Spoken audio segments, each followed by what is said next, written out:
Hello, my dearest family. It's your Yogi uncle on in here. It's just a beautiful spring day over here in Michigan. And it got me thinking about all of you. There's this one day coming up. It's all about fun and pranks, and I thought, hey, let's explore it together. Let's get into the secrets of April 1st.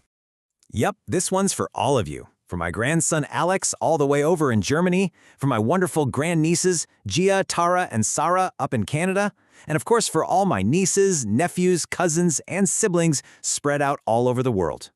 We're gonna jump into a day of fun, fish, and foolery. And you know what? We're gonna find some real wisdom hidden inside all that laughter. So let's do it. Let's unpack this together. Okay, so the big question is, why? Why do we have a whole day just for playing jokes on each other? Where did this all start? Well, my dears, the answer is, it's kind of a fantastic historical puzzle. And the theory that most people talk about, it takes us way, way back. Almost 500 years. Okay, try to picture this. For centuries, everyone celebrated the new year in the spring. Makes sense, right? New life, new beginnings.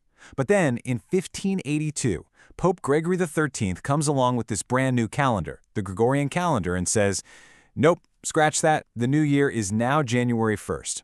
Now, France jumped on board pretty quickly, but think about it. News traveled so slowly back then. So some people either didn't get the memo, or maybe they were just a little stubborn and liked the old ways. They kept on celebrating in April. And what happened? Well, they got called April Fools and became the perfect targets for all kinds of jokes and silly pranks.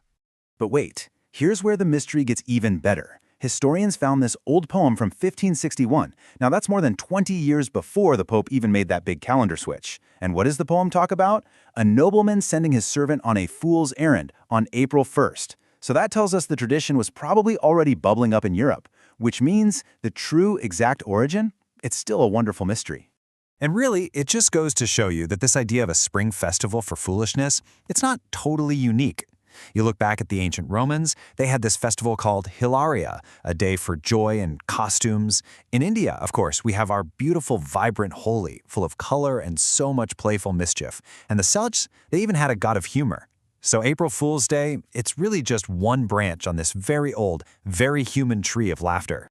So, you see, this tradition has these really deep roots, but it's blossomed in all these different, wonderful ways all around the world. Let's take a quick trip around the globe and see some of the fun traditions you might even find right near you. Alex, since you're in Germany, you're not too far from France, so you might have heard of this one.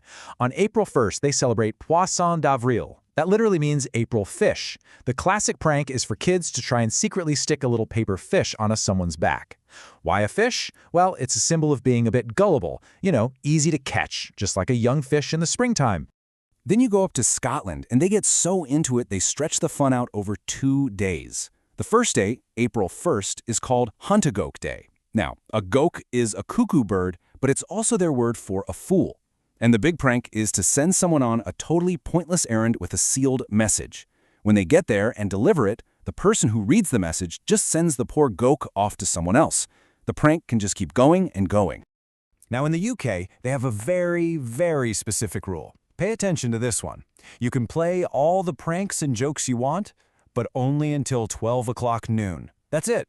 If you try to pull a prank on someone after midday, the joke is actually on you. You're the April Fool. It's kind of a very civilized way to keep all the fun from getting too out of hand, I suppose. And of course, for my girls, Gia, Tara, and Sarah up in Canada, and for me right here in the US, it's pretty much a creative free-for-all. The pranks can be super simple or unbelievably elaborate.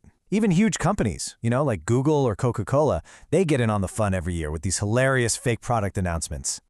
One of the most famous hoaxes of all time happened back in 1957. The BBC, which is, a very serious, respected news source, they aired this news report, and it showed farmers in Switzerland harvesting, get this, spaghetti right from the trees.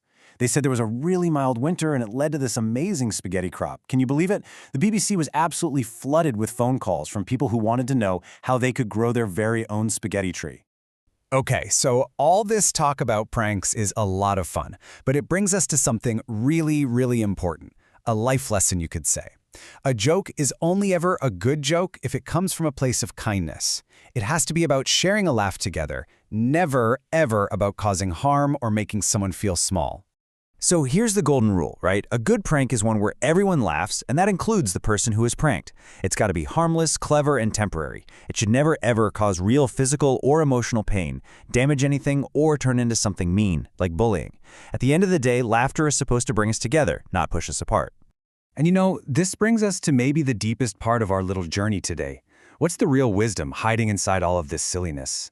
I truly believe it's about so much more than just getting a quick laugh. See, in those old Renaissance plays, there was often a character they called the wise fool. He was the court jester, the clown. But he was almost always the smartest person on the stage. Through his jokes and his cleverness, he could say things, he could speak the truth to powerful kings and queens in a way that nobody else dared to. He was actually using foolishness to reveal a deeper wisdom. And that, my dears, is the real gift of April Fool's Day. Think of it like this. It's a fun, low-stakes training day for one of the most important skills you can ever have in life. And that skill is critical thinking. It's our yearly reminder not to believe every single thing we see and hear. So, how can we use this idea of healthy skepticism every day? Well, first, just question more. If a story sounds way too good to be true or just completely outrageous, just pause for a second. Second, always check the source. Ask yourself, who is telling me this and why might they be telling me this? Third, notice your own emotions. A lot of times, a story is designed specifically to make you feel angry or maybe fearful. Be aware of that. And finally, number 4, remember that real life is almost never simple. It's rarely just black and white. It's full of complexity. And this is such an important difference to understand. A skeptic is someone who keeps an open mind, but they want to see the evidence. They're looking for the truth. A cynic, on the other hand, has already closed their mind. They just assume everything is a lie. Our goal is to be thoughtful, open-minded skeptics. So, I'll leave all of you with this final thought. The next time you share a good laugh over a joke or a silly story, ask yourself, what's the little bit of truth that this foolishness is helping us see? April Fool's Day reminds us to question, to think, and most importantly, to laugh together. It teaches us that sometimes the absolute wisest thing we can do is to embrace a little foolishness so we can see the world just a little more clearly. Be well, my wonderful family, and have a very happy, laughter-filled April.